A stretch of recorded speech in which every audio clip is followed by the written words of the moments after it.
अरे सोहन, बाहर निकल। तुझे कर्ज दिए हुए सालों बीत गए हैं। तूने अभी तक मेरे पैसे नहीं लौटाए। मुझे आज मेरे पैसे चाहिए, नहीं तो मैं तुम सबको धक्के मारकर घर से बाहर निकाल दूंगा। आज मैं तुम्हारी एक नहीं सुनूंगा। दया कीजिए सरकार, मेरा बेटा शहर से लौटने वाला है। मेरा बेटे के आते ही मैं सबसे पहले उसे आपके पास भेज दूंगा और आपके सारे पैसे लौटा दूंगा। सिर्फ 7 दिन रुक जाइए। कितने सालों तक आपने इंतजार किया है? सिर्फ दिन की मोहलत और दे दीजिए। लगता है तुम मेरे पैसे लौटाना ही नहीं चाहते और ना ही तुम्हारा कोई बेटा आने वाला है। मैं अब कुछ नहीं सुनूंगा। मुझे मेरे पैसे अभी चाहिए, नहीं तो इस घर से बाहर निकलो। नहीं सरकार, दया कीजिए। अगर दिन में आपके पैसे नहीं मिले तो हम खुद ये घर छोड़ देंगे, लेकिन 2 दिन रुक जाइए। अच्छा ठीक है, मैं तुम्हें आखिरी 2 दिन की मोहलत देता हूं। अगर 7 दिन में मेरे पैसे मुझे नहीं मिले तो तुम्हारा सारा सामान बाहर फेंक कर तुम्हें भी इस गांव से बाहर फेंकवा दूंगा।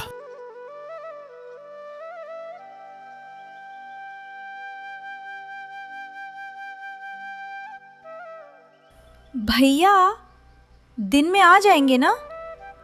अगर इस बार भैया नहीं आए तो जमींदार तो हमें गांव से निकलवा देगा। आज वो बहुत गुस्से में था। आपने देखा नहीं? वो तो आज ही हमें निकाल देता। तुम फिक्र मत करो बेटी, अनुज ने कहा है वो आता ही होगा और उसने पैसों का इंतजाम भी कर लिया है। वहां आते ही मैं जमींदार के सारे पैसे लौटा दूंगा, फिर फिक्र करने की कोई बात नहीं।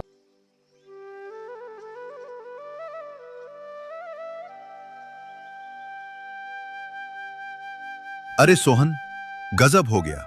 जिस कारखाने में तुम्हारा बेटा काम करता था, उस कारखाने में बहुत भीषण आग लगी थी, जिसमें जितने लोग काम कर रहे थे सब बुरी तरह जल गए और खबर मिली है कि कोई भी बचा नहीं। क्या ये कैसे हो सकता है?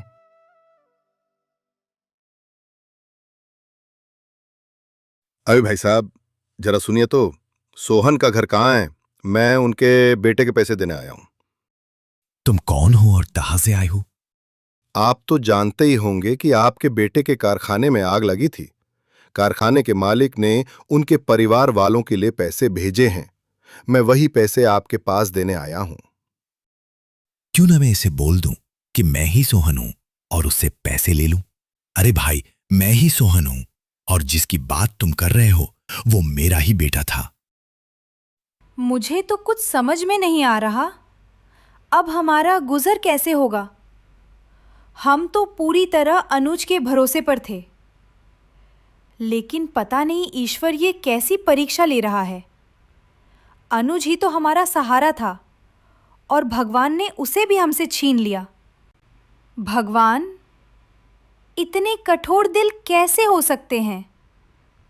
कभी लगता है कि ईश्वर है ही नहीं। अगर होते तो हमारे साथ इतना सब नहीं होता, जबकि हमने किसी का कुछ नहीं बिगाड़ा। मधु, चिंता मत कर बेटा। पिताजी आप चिंता मत कीजिए, मैं भी काम में आपका हाथ बटाऊंगी। हम कुछ ना कुछ करके जमींदार का कर्ज लौटा ही देंगे। आप फिक्र मत कीजिए, नहीं तो आपकी तबीयत और भी खराब हो जाएगी।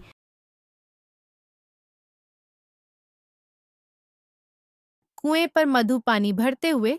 क्या आपने पहचाना? मैं आपके दोस्त माखनलाल जी का बेटा हूँ। मेरा नाम नीरज है। अरे बेटा नीरज, तुम कितने बड़े हो गए हो। तुम्हें जब पिछली बार देखा था तो तुम बहुत छोटे थे, इसलिए चेहरा थोड़ा पहचान नहीं आया।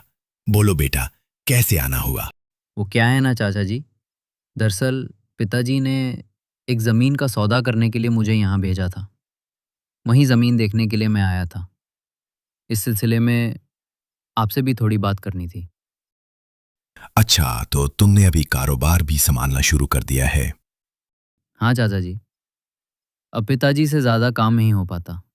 उनकी उम्र हो चुकी है, इसलिए ज़्यादातर काम मैं देख लेता हूँ। ये तो अच्छी बात है बेटा। आपसे एक बात पूछनी थी चाचा जी। दरअसल मैं जब आ रहा था तो कुएं पे मैंने एक लड़की को देखा। क्या आप बता सकते हैं कि वो लड़की कौन है? लड़की?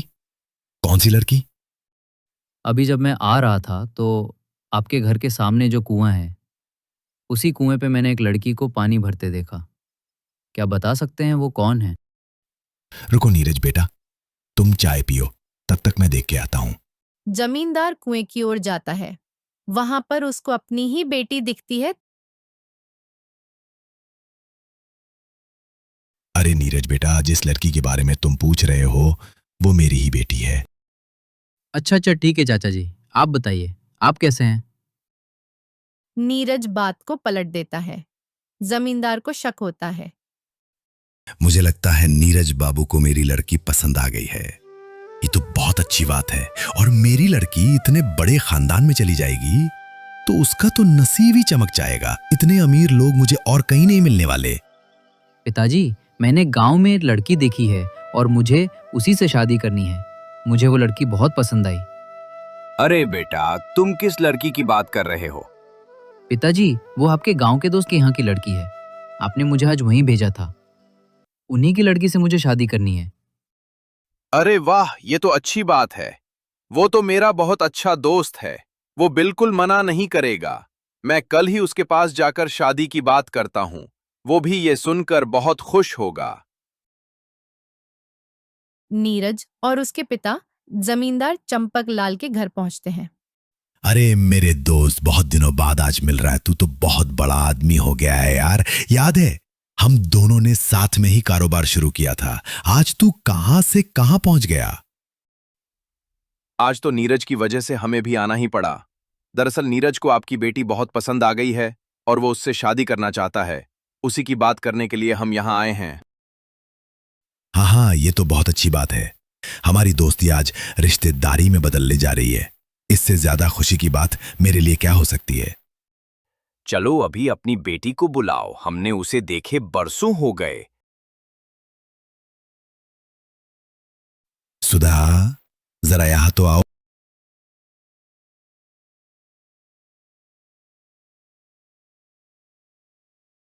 अरे चाचा जी, जिसे मैंने उस दिन देखा था, ये वो लड़की नहीं है। वो लड़की कोई और थी। आप क्या बात कर रहे हो नीरज बाबू? आपने उस दिन जिसे देखा था ये वही लड़की है। ठीक से देखिए, शायद आप भूल गए। ये वही लड़की है जो उस दिन कुएं के पास खड़ी थी। नहीं नहीं चाचा जी, मुझे अच्छी तरह याद है। कहीं नीरज ने फटीचर सोहन की लड़की मधु को तो नहीं देख लिया? उसे कुछ करना होगा। नीरज, तुम ये क्या बात कर रहे हो? हम तुम्हारे कहने पर आए थे। तुम्हें चंपक लाल की लड़की पसंद आई है और हमें यही लड़की पसंद है।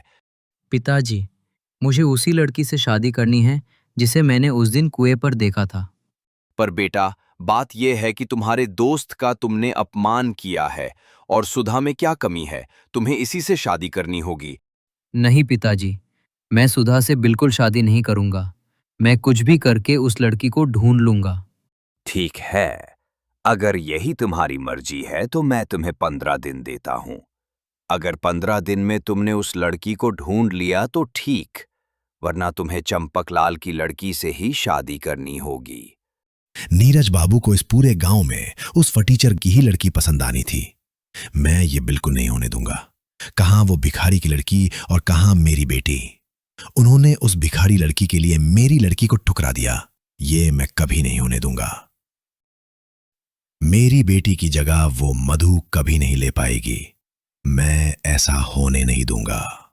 इससे पहले नीरज बाबू दोबारा यहां आए, उससे पहले मैं धक्के मारकर इस गांव से बाहर निकाल दूंगा। फिर मजबूरन उन्हें मेरी बेटी से ही शादी करनी पड़ेगी। हां, यही ठीक रहेगा। अरे मैं तो भूल ही गया। सोहन को तो पता ही नहीं है कि उसके बेटे के जो पैसे शहर से एक आदमी लेकर आया था वो मैंने ले लिए हैं। इसका फायदा मैं कल ही उठाऊंगा। पूरा कर्ज लौटाने के बहाने लोगों को शक नहीं होगा और मैं उसे गांव से बाहर निकाल दूंगा।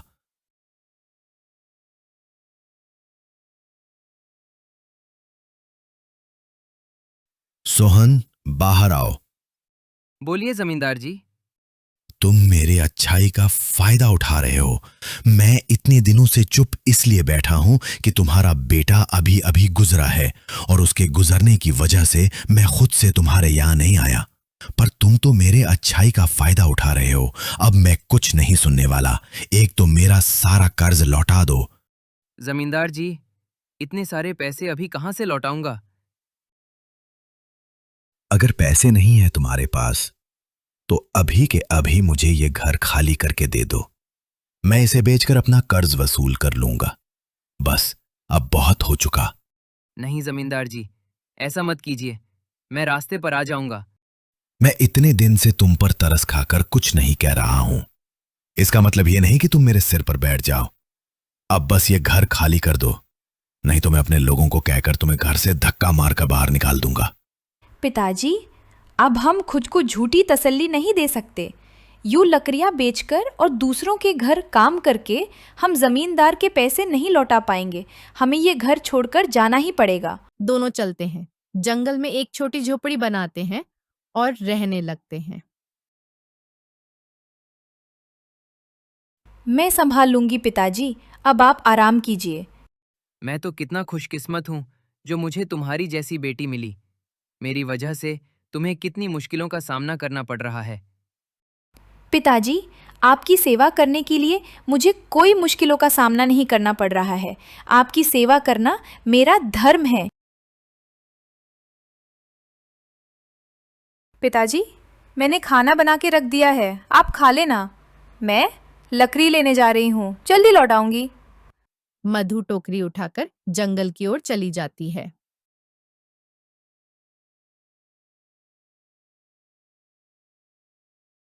सोहन चिंतित बैठा है। सुबह से शाम हो गई, पर मधु अभी तक नहीं लौटी। कहीं वो किसी मुसीबत में तो नहीं फंस गई? मैं ऐसे हाथ पैर रखकर नहीं बैठ सकता। मुझे अपनी बच्ची को ढूंढना होगा। तभी नीरज उसके घर का दरवाजा खटखटाता है। कौन है? मैं रास्ता भटक गया हूँ, क्या मुझे शरण मिलेगी? हाँ, क्यों नहीं, अंदर आ जाओ। आपका बहुत धन्यवाद। लगता है आप भी अकेले ही हैं। नहीं, मैं अकेला नहीं रहता। मेरे साथ मेरी बेटी भी रहती है। अभी वो बाहर गई है और मैं उसी का इंतजार कर रहा था। पर अभी तो बहुत रात हो गई है। इसलिए मेरा मन भी घबरा रहा था। ठीक है, मैं जाकर उन्हें देख आता हूँ। आप मुझे उनके बारे में थोड़ा बता दे। इसके बाद सोहन नीरज को अपनी बेटी के बारे में बता देता है और फिर नीरज मधु को खोजने के लिए चला जाता है। जंगल में बहुत देर खोजने के बाद नीरज एक पेड़ के नीचे मधु को देखता है। मधु बेहोश पड़ी थी। ये तो वही लड़की है जिसे उस दिन मैंने देखा था। भगवान का भी क्या संयोग है जो मैं इस लड़की से मिल पाया, और वो भी यहाँ जंगल में आकर। इतने में ही मधु को होश आ जाता है और वो सामने नीरज को देखती है। मैंने आपको कहीं देखा है शायद। एक बार आप मेरे गांव आए थे। हाँ, तब तुम पानी भर रही थी। वाह जी, इतनी अच्छी याददाश्त है आपकी। या फिर इतना ध्यान से देखा था मुझे? कुछ भी समझ लो, वैसे दोनों ही ठीक है। वह मधु को पीने के लिए पानी देता है। वैसे आप यहाँ क्या कर रही है? और यहाँ पर आराम फरमाने का क्या मतलब है? घर पर आपके पिताजी आपकी राह देख रहे हैं। मैं जंगल में लकड़ी लेने आई थी और जब वापस जा रही थी तभी मुझे जमींदार दिखाई दिया। उसने मुझे देखकर मारने की कोशिश की। तब मैं भागकर एक गुफा में छुप गई। फिर जब मुझे लगा कि बाहर कोई नहीं है तो मैं बाहर निकली। तभी किसी ने मुझ पर पीछे से वार किया और भाग गया। तब से तुम यही हो? नहीं, पहले तो मैंने थोड़ा पैदल चलने की कोशिश की, फिर थोड़ी सी बाद दर्द के कारण मैं गिर गई। ठीक है, अभी मैं तुम्हें घर ले चलता हूँ, उसके बाद जमींदार से निपटूंगा। देखो, पिताजी के सामने मेरी बेहोश होने वाली बात मत बताना, नहीं तो वो घबरा जाएंगे। हर ये तो गलत है कि मैं उनसे झूठ बोलूं। तुम्हें जितना कह रही हूँ वैसा ही करना। अपना दिमाग चलाने की जरूरत नहीं है। फिर भी मुझे बता तो दूं कि मैं उन्हें क्या बहाना बनाऊं। मैं सब संभाल लूंगी, आप सिर्फ चुप्पी बनाए रखना। ऊपर वाले, तेरा लाख लाख शुक्रिया। अगर मैं रास्ता नहीं भटका होता तो मैं मधु से कभी नहीं मिल पाता। इसके बाद वे दोनों घर के अंदर चले जाते हैं। पिताजी, आप ठीक तो है ना? हाँ, मैं तो अच्छा हूँ। पर तुम अभी तक कहाँ थी? जंगल में थोड़ा भटक गई थी, परंतु नीरज ने मुझे रास्ता दिखाया और घर तक ले आए। आपका बहुत बहुत शुक्रिया। मैं हमेशा आपका आभारी रहूंगा। ठीक है, आपका बहुत बहुत धन्यवाद। अब मैं अपने घर आ चुकी हूँ। अब आप चले जाएं। अरे, मैं तुम्हें बताना भूल गया था। नीरज खुद रास्ता भटक गया था और मैंने इसे तुम्हें खोजने के लिए भेजा था। तभी मैं सोचूं कि ये आदमी इतनी रात में जंगल में कर क्या रहा था। अगर आपकी इजाज़त हो तो मैं कल सुबह रास्ता खोजकर चला जाऊंगा। ठीक है, अगर ऐसा है तो आप घर के बाहर अपना बिस्तर लगा ले और सुबह उठते से ही चले जाएं। रुको बेटा, तुम अकेले बाहर कहाँ सोओगे? मैं भी तुम्हारे साथ अपना बिस्तर लगा लेता हूँ। बाबा, आपका बहुत धन्यवाद। अच्छा है, बातें करते हुए रात अच्छे से बीत जाएगी। बाबा, आप गांव के बाहर इस जंगल में क्यों रह रहे हैं? हमारा बेटा कारखाने की आग में चला गया। मुआवजे का कोई पैसा नहीं मिला। बाबा, वो कारखाना मेरा था। मैंने लाख हर परिवार को भिजवाए थे। आपको नहीं मिले? नहीं बेटा, कोई नहीं आया। जरूर कोई गड़बड़ है। मुझे 2 दिन दीजिए, मैं सब पता लगाकर आपको आपका हक दिलवाऊंगा। अगले दिन सुबह होने पर सूरज इतना सर पे चढ़ाया और इन महाशय को देखो, अभी तक सो के नहीं उठा। सोने दे बेटा, शहर का आदमी है, देर से उठने की आदत होती है। बाबा, इतना सर पे मत चढ़ाओ। ज्यादा देर तक सोया तो फिर दिन का खाना खा के ही जाएगा। शहर का आदमी है, कितना ही खाएगा, खिला देना। नहीं, मैं तो इसे अभी उठाऊंगी और अभी के अभी विदा करूंगी। मधु एक पानी की बाल्टी उठाकर लाती है। नीरज वैसे तो आंख बंद कर सोने का नाटक कर रहा था, परंतु जैसे ही उस पर बाल्टी भर पानी पड़ा, वह चमक गया। अरे, ये क्या है? क्या मेरे ऊपर बादल फट गए?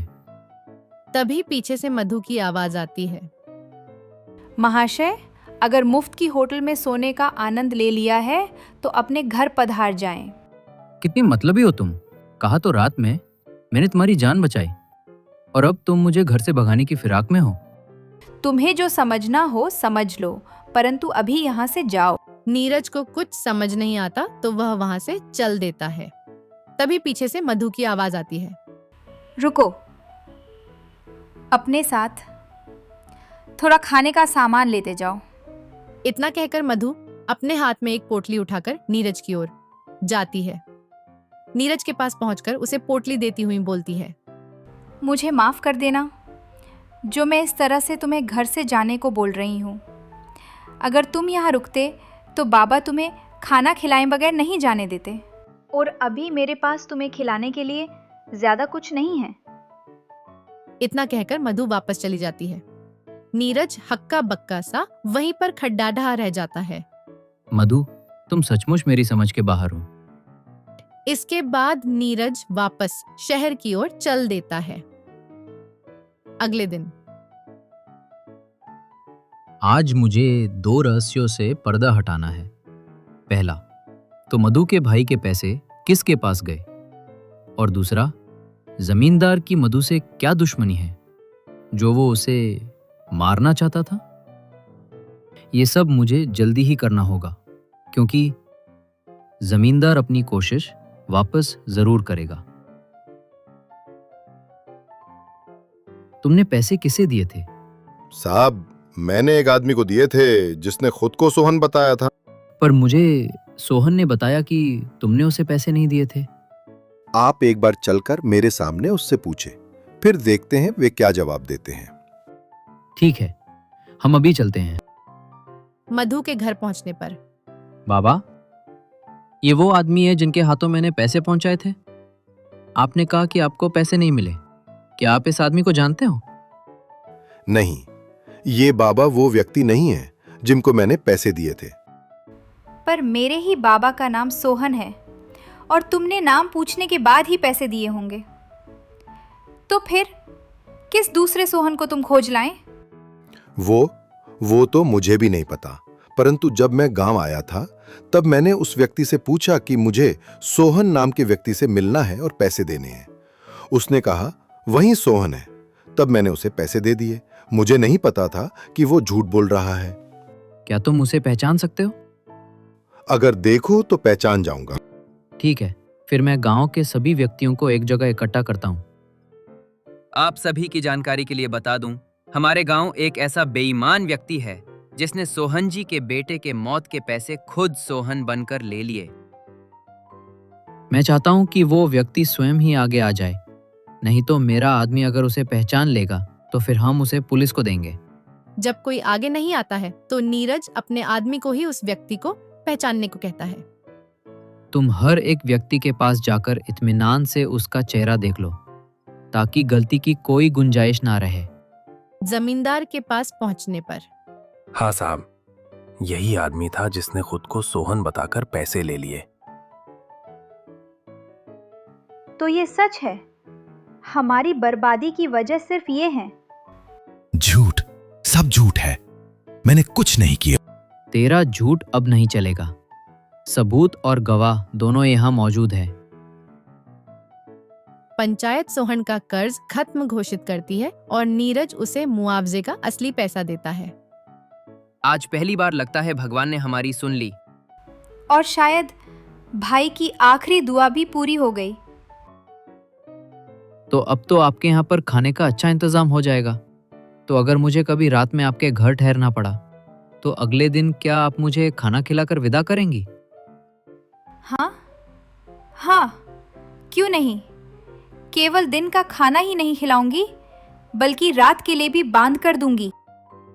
पर सोने से पहले वो बाल्टी मेरे पास ही रखूंगा जिसमें भरकर तुमने मुझ पर पानी डाला था।